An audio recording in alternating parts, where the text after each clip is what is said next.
all of a sudden, reading this article went from what can I do to help Mill eat better to crap. I now know exactly why I'm having a hard time eating protein with breakfast. So I'm finally getting around to reading the May June issue of the AARP Bulletin. And on page 20, if you have it, is an article about why you aren't hungry and why you start to lose your appetite as you get older. And I'm thinking, oh, this is great.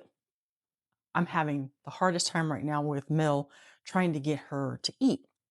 And some of the reasons that they list of why you're eating less is your digestive system is changing, your taste buds are starting to dim, your muscle mass is declining. And so as you lose muscle mass, you don't need as much calories and energy to fuel your body because muscles use more calories than fat. Um, you may have dental issues, inflammation may be on the rise, and that actually reduces hunger. I didn't know that. And the other one was eating alone isn't as appealing. And I started to look at this and then looking at it from a different perspective when they talked about, ways in which you can actually strengthen your hunger signs.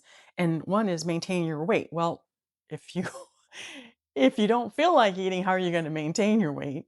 And the other one was adding protein to your diet because when you add protein, you are really helping your muscles and your brain function, all of that other stuff. And all of a sudden, reading this article went from what can I do to help Mill eat better to crap. I now know exactly why I'm having a hard time eating protein with breakfast because I wasn't raised that way.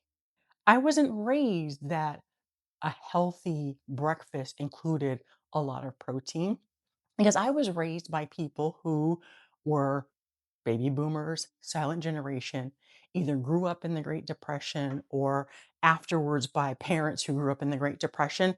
And they were kind of raised on simplicity. They were part of this craze where all the food manufacturers were looking for fast and easy ways to get the workers to eat, the kids to get their stuff done so everybody can get back to work.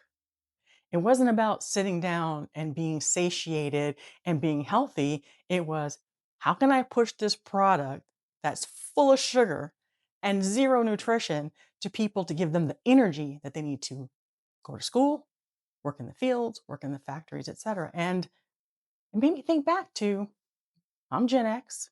I grew up in the 70s, 80s commercials where Trix were for kids and I'm cuckoo for Cocoa Puffs. And that was what was instilled in us. And we ate empty calories and went to school.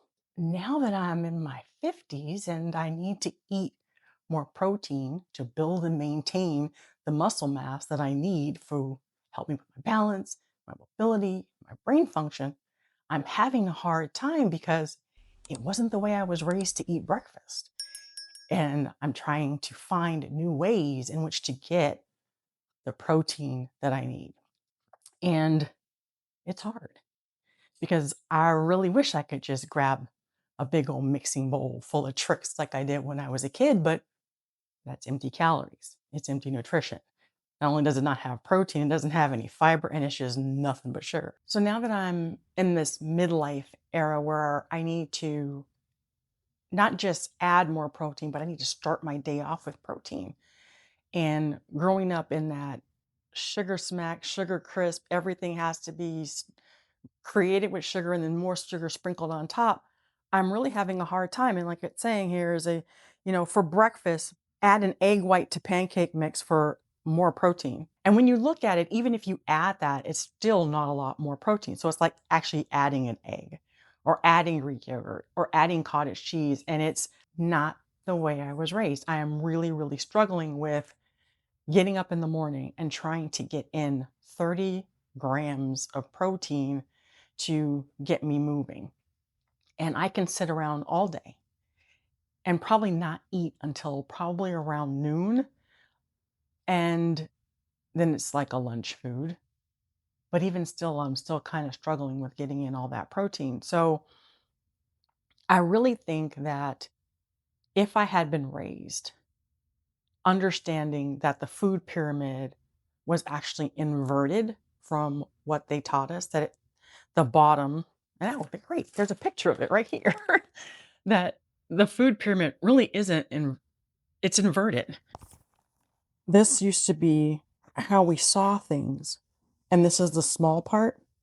But now I have to think that I got to get a lot more of this in and a lot less of this. And this pyramid still shows it as not the way that we in midlife have had to come to learn that everything that we've been taught, we got to unteach it. And maybe, just maybe, what if I grew up with today's commercials with the cannibalistic cinnamon toast crunch and the pervy dad singing "Tell Me That You Like Me" to his daughters for Honey Nut Cheerios, and instead of thinking and buying into the media frenzy that all this stuff that we're selling is really, really, really good for you, but now having the mind to know that all the cereal that I ate, thinking that I was eating a nutritious, healthy breakfast, really was giving me the same amount of nutrition as this candle.